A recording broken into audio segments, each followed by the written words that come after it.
You're watching The Ready Writer, a show where I get to speak to writers of all different genres, mediums, and experiences. The Ready Writer. Are you ready?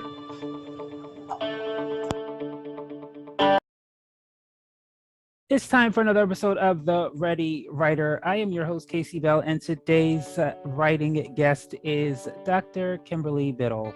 Let's get the show started. Okay, so first question for you, was being an author a childhood dream of yours? Well, to be honest, when I was a child, I wanted to be on Broadway live, singing and dancing and acting, right? But as I grew up, my dreams became more realistic, right? So it was not until I was in graduate school at Stanford University, learning to be a professor, right? And my main goal in life has always been to help people. And I realized that I could help people by writing children's books. And it was not until I was in graduate school that hit me. Because Stanford was diverse, but there were still issues, right? And so I wanted to write children's books so that children could see themselves in the books, so that other people could see marginalized children in books. So it's been sort of a mission, I guess, in a way, but also just wanting to, because, yeah, when I was little, I couldn't relate to a lot of main characters in books. So that's when it happened for me. And I knew I could write academically, right, for my training, but I wanted to also write children's books. I thought it would be so important for children to see themselves. And you know, I've always wanted to help people. And so I thought this is another way to help children and to help people. And I also want to thank you, Casey, for this interview. You're welcome. Thank you for agreeing to come on.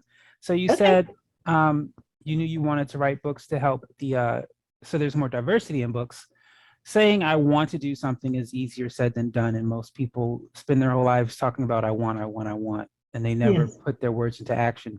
So what would you say was your encouragement or your kick in the butt, so to say, to actually do this, not just say it?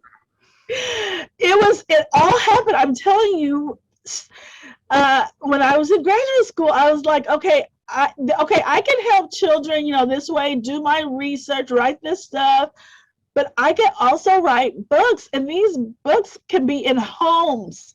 They will be in homes, and they will help the children, and they will help the parents, and they will help the families.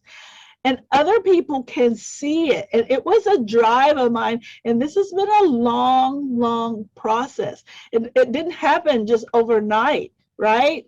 I really wanted to help with representation in children's books, to show marginalized characters, especially Black African American characters, as the main character in everyday life, being joyful, being successful, celebrating diversity, right? Appreciating and respecting diversity. And having that as my goal has kept me going, because it's been a long road and it hasn't been easy. But I said, okay, this is still needed. And that was a few years ago, and it's still needed today. And that's what keeps me going. That when I get that rejection letter, from an editor or agent, that's what keeps me going, is I want representation in children's books. It is so important for little Black boys and girls to see African American main characters, everyday life, joyful, right? That's my thing. And it's important for everybody to see that, not just African American children. Everybody, it's important for them to see these main characters being joyful in everyday life. So talk about your publishing process. How did you begin to gain the knowledge you needed to publish a book? And then just a little bit, what did you do? How did you get through any rough spots in your process, in your journey? Okay, so my process was like, okay, so how do I learn how to do this? Right? And how do I find the time to do this? I'm so busy. There's an organization called the Society for Children's Book Writers and Illustrators. And so I was told, join that. And so I did that. I joined that group. And I started going to their webinars and their conferences and all that stuff, right? So I said, okay, and then I was learning how to write for children because it's an art, it's a science, it's a craft, right? So you have to learn how to write for children, especially because I wanted to be traditionally published. People kept saying, oh, just publish your own book. Well, that's really expensive. And it takes a lot of time, especially with picture books, because all the color and you got to get the artist. And it's something that I don't have expertise in. And so I was like, okay, I'm going to try the traditional route. But I had so much to learn, and I started submit, after a while, maybe 2 or 3 years of doing this, I said, okay, let me try and submit some things. Oh, I got like form rejection letters. They weren't even personalized rejection letters. And I'm like, oh, okay. And I also joined a critique group. You need a critique group because they can see your story objectively, and they also have knowledge and experience with writing, and they can tell you how to improve it. So so about 3 years of doing this, and I also took some courses through the Institute for Children's Literature, and I still take courses today. I still go to conferences, listen to webinars, meet people, network, right? You can't stop doing that. I still have a critique group. In fact, I have 2 critique groups now. And so that's kind of been my process. You have to learn the craft because there's an art and science to it. And so you can't just do it. But if you do want to self-publish, that's great. And you can do that, but that's very expensive. I didn't want to go that route. And I appreciate people who go that route, but that was not the route for me. So I was crafting and querying and getting my rejections from publishers and agents, and it's been a long road. It was not until 2017 that I got my first yes. And since then, I have published 3 picture books, and I've also started writing middle grade novels. I haven't had one published yet, but I am writing those as well. Well, congratulations on that, because that's what people don't understand is that no matter how great you think you are, that doesn't mean you're not going to be rejected. In fact, I remember last year I saw a tweet from a literary agent who said he just got finished reading a book, and as he was finishing it, he realized it was a book he was submitted and he rejected himself. And the thing is, he said the book was so great, he didn't realize it at the time he was reading it that it was great. It was only after it was published that he realized how great the book is. So sometimes it's not that you're not great, it's just, even though we're told to go to work with the right mind, you could have just gotten into an argument with your spouse, or you got into an accident before getting to work. So at the time, you never know who's reading your work and what their mind is at that time. And the rejection doesn't mean you're bad. It just means it's probably the bad time that they received it.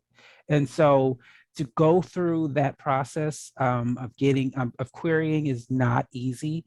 And the fact that you kept at it, because there's so many great books that never got published because that author said, just forget it. They didn't keep at it. So congratulations. I'm always excited about people who do that.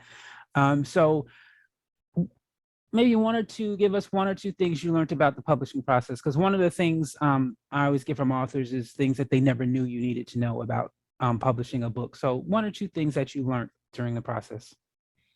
Patience.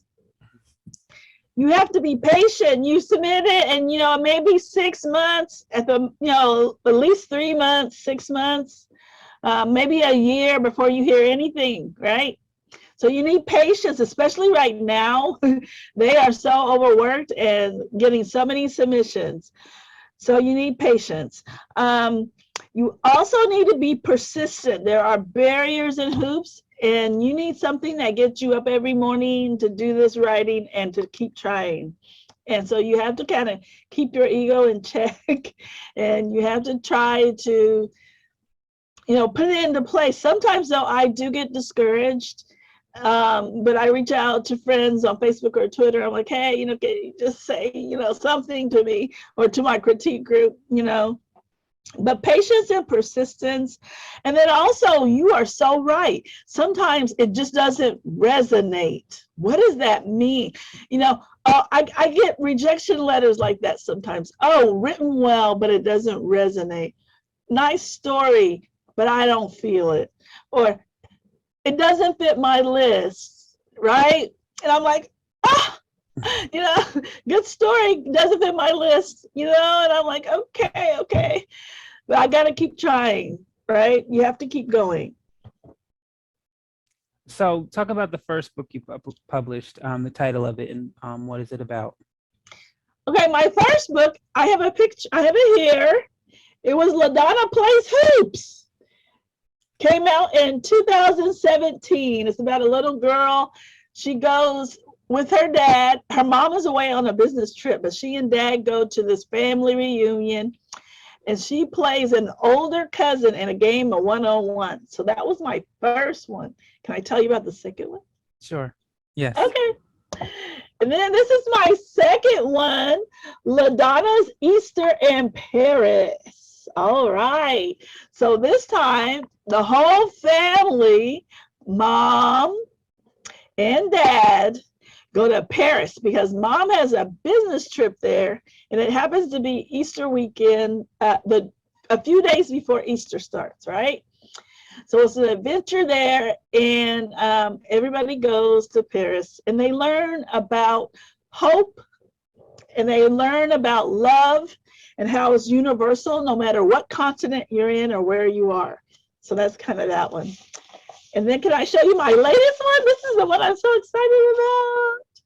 Yay! Darlene's Double Dutch Dreams. It won over here. It won a Purple Dragonfly Award. Yay! Congratulations. Thank you. Darlene's Double Dutch Dreams. I am like so excited about this. So this book is about courage and family and traditions. Family is really a big theme for me. And so she is a little girl who usually twirls the rope for Double Dutch. But then she has to find the courage to step up and jump to help her family, especially her mom, and to keep a tradition going, which is in her family. So that's Darlene's Double Dutch Dreams. Something else, can I tell you one little thing about my stories? Yes. Okay, so I always write a song to go with them. I studied music as an undergrad, music and psychology as an undergrad. And so kind of for fun, and because the children really love it when I do readings, I write songs, and I put the sheet music in the back of each book. And then on my website, under educational materials, I record the song and it's there. So you can listen to it for free, download it for free on the website. I definitely like that idea of having the sheet music in the back, because definitely a child who knows how to read music, you don't really get that out of books, children's books. You just get the story. You don't get, not many of them give you extra goodies. And so I'm glad you thought to do that, as well as have the music that they can listen to on the website. Yes, it's so fun for them. I had one mom buy all three of my books because of that. She's like, oh, my daughter's taking piano and I want her to learn these songs. And so she bought all three of the books. And then I've had people tell me, oh, my daughter loves this or that song, or my son loves this or that song, and they sing it and all that. And are you going to write any more books? And I'm like, well, I'm trying. I'm going to keep trying, So yeah, I have a song that I'm querying, a book that I'm querying right now, and a song, and I'm hoping it gets out. I seem to get better, I think that's normal. You get better as a writer as you do it more and more. So I feel that I get better more and more, as I keep writing. Yes. I believe we all do, and if not, we need to. So you said You said in 2017 was your first, yes. So I'm assuming by the time your first book was published, your publishing company told you about book signings and signed you up with book festivals. Um, Once 2020 came in and March came in and everything was shut down, everyone took a break for a moment. And then at some point, some people started saying, okay, we can't just sit around and do nothing. We have to get back to work. So if it wasn't you, maybe your publishing company, what creative ways did you guys come to the conclusion of finding ways of marketing, being that book signings and things of that nature were kind of held for a moment? Yes. I was excuse me, LaDonna's Easter in Paris, published in 2020 in March. And I had lined up all of these in-person events, right? For Easter, right? Easter's April. So I had lined up 2 or 3, maybe 4 events to do. And I had one that was going to be, like the grand, publication day, the book birthday, all that. And it all got just closed down. And I had bought swag for the kids, and I always have coloring pages. I had done all that, and I'm like, so what do I do now? So I started targeting certain markets. I learned Zoom and did stuff online,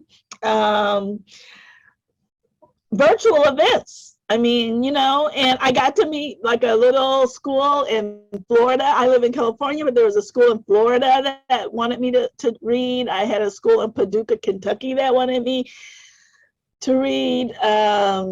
A local African-American Black bookstore sponsored me reading. And then I got people, it was virtual, so there were people from everywhere, but I was targeting, specific markets. So with the Paris book, it has religious undertones. And so I was going to private religious schools. And then I was also targeting African-Americans, right? African-Americans, Blacks. I was targeting them, getting on social media. I'm not very good with social media, and I'm learning it as I go, but getting on social media, making friends, networking. Even SCBWI, they took things online, right? The conferences were online, everything was online. So I did that. And then also I was able to do like podcasts, interviews, online bookstores, put my book in online bookstores, targeted things online, and I could use my expertise. I did a workshop with parents on how to help your children read and like reading, and and it was online, a workshop online about literacy and how to promote it in your home. And so since I was using my expertise, parents were like, okay, so what books do you have, and they were interested in my books like that. And so yeah, everything went online, and it became more targeted instead of just general. And yeah, that was very interesting. An experience. And there's another organization I kind of want to mention if I can. We Need Diverse Books, a wonderful organization, nonprofit, and they helped me. They supported me. They gave me some money monetarily to promote my book, because they had this fund, emergency fund for people affected by the pandemic. And I told them my story about, I had an Easter story and this is what happened, da, da, da. And so they gave me some funds to help me promote my book. Well, I'm so glad that you chose to, you found so many different ways. In a sense, it's bad. What happened is bad. In the same breath, I don't know that you would have had the mind to start learning Zoom and getting in touch with people in states nowhere near you. So in a sense, it was kind of good. I'm sure you'll be happy when you can get back out there and do what you planned. So, yes. In fact, in February, I was supposed to, a local school has invited me, and it's supposed to be in person. We'll see how it goes. But yeah, it's the energy of the in-person audience. You just cannot recreate that online. It's fun looking at the kids, they may be eating their cereal or, a lot of they got their pajamas on, they got their little blanket. And that's really fun too, to get in their homes and see them and stuff, or, see them at school far away or whatever. But the in-person audience and the rapport you build with the children there is just not the same online. So with those watching who are on the fence of publishing their book, they're saying it over and over again, they're dreaming about it. What advice would you give someone who has the dream, they just haven't done anything yet about that dream? I would say start off by learning your craft, joining organizations. There's also something called Black Creators Headquarters for Writers. It's a Twitter group. It's wonderful, network. So you do all that, but keep learning your craft. And I would say just schedule maybe an hour a day or every other day, and then 2 hours a day or every other day, and focus on that. Carve out some time and focus on it. Just do it a step by step by step, because when you look at the big dream itself, it seems unattainable, right? It seems, how could I do that? I don't know. There's people who can help you along the way. And this moment, Black Children's Book Week, listen to these people, the interviews that you hear and everything, and they can help you. Just take it step by step by step. And if you want to go that route, self-publish, right? But you still need to carve out time to work on it. You still need to network. You still need to join organizations and get to know people. We have in our local SCBWI, we have some self-published authors, right? But they want to network and they want to learn and they want to do all that. So they have joined us. And you can join Black Creators Headquarters, right? So yeah, there's so many things you can do, and just carve out a little bit of time every day or every other day and start like that. And then you can add more time to it and learn your craft, be persistent, keep trying, be patient, and keep learning. That's what I would say. Thank you for those encouraging words. So lastly, is there anything you like to leave your future readers, parents and children? Yes, this is the one I really want to focus on, Darlene's Double Dutch Dreams. And I want to tell you that it is a very entertaining book and it is joyful. But I have used my expertise to show how courage can be fostered, right?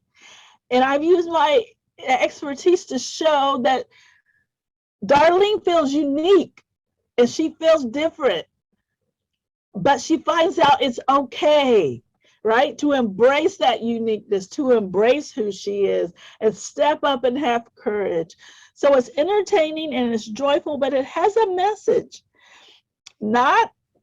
It's not like just telling you that to have courage, and it's not just telling you to embrace your uniqueness. It's done in a very soft way, and it's an everyday experience. And the children love the song. I'm telling you, they dance to it. They want to hear it all the time. Even little boys, they love the song, this particular song.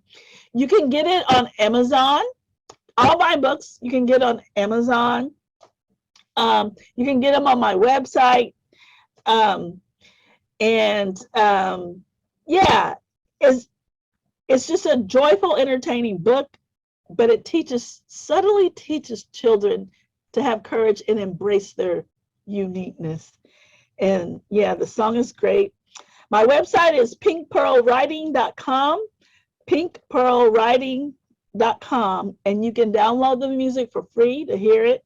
The sheet music is in the back. And yeah, all of my books you can get.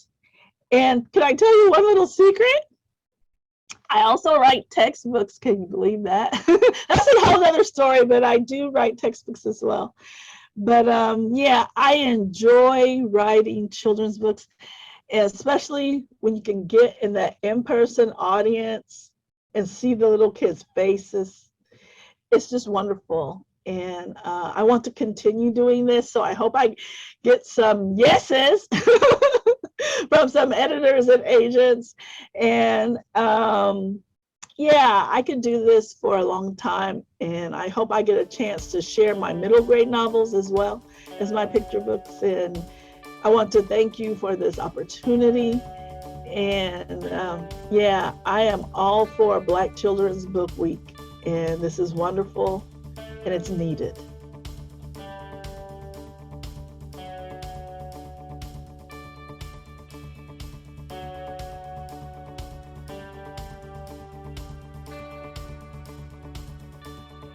That is all the time we have for you today on The Ready Writer. I'd like to thank our guest, Dr. Kimberley Biddle, for stopping on by and sharing her journey and story. Thank you so much. And to the audience, thank you for watching. Have a great day. Hey, it's Casey Bell, host of Ready Writer of CSB Television, and we will be celebrating the International Black Children's Book Week, which is February 27th through March 5th, 2022. Ready Writer podcast will be interviewing authors of Black children's books during that week. We hope you join us in this event.